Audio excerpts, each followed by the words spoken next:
So there are only about 1% Black-owned breweries of the 9,000 breweries that are out there.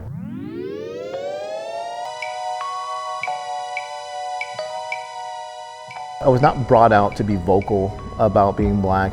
I've always had this juxt of like, I don't want it to seem like this is why we got here. But I squashed all that in the last couple of years, and it's like, it's not about the recognition, because I'd rather not. You know, I'm an accountant by trade, not this outgoing person that's painted now, but it was almost like a mission that, you know, representation matters. And I think I would be doing a disservice without, you know, saying what our background is and, you know, building a path for others to follow. So it's just required now, despite what anybody thinks. It doesn't matter. Just being a brown person in craft beer, you know, being the only one sometimes in the room, you have some interesting conversations. Early on, when I got into home brewing and craft beer, you know, I encountered a few things to where people, you know, people talk down to you because they don't know you. It's just people's like assumptions when you approach. The assumption is that Arthur is the other guy with me.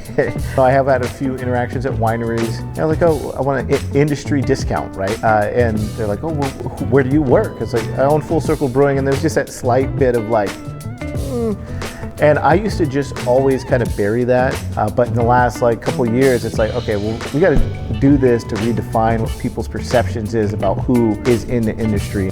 I never let that slow me down because I knew that I was in this environment for a reason. I have thick skin. Right now, where I am, it's like I have a duty to educate and open doors for other people who are trying to get into the craft beer industry.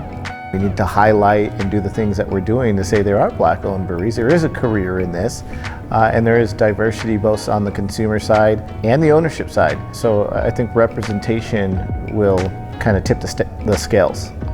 I never thought that I would be in the craft beer industry.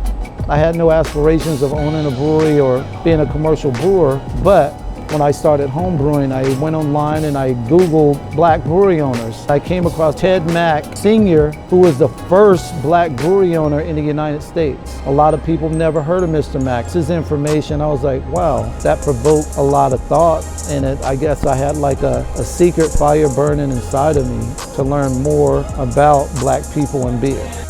The biggest barrier in this industry for small minority-owned breweries to get to the next level is access to capital.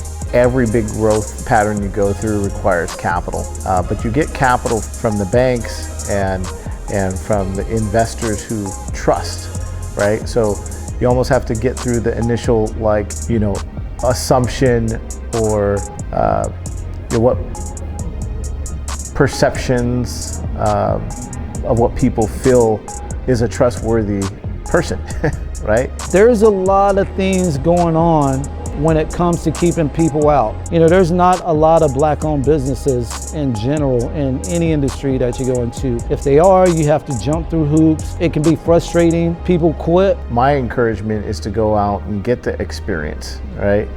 You'll get the certifications, get the education, and partner with the people who have done it before so you could come forth with your knowledge and get the capital that you deserve.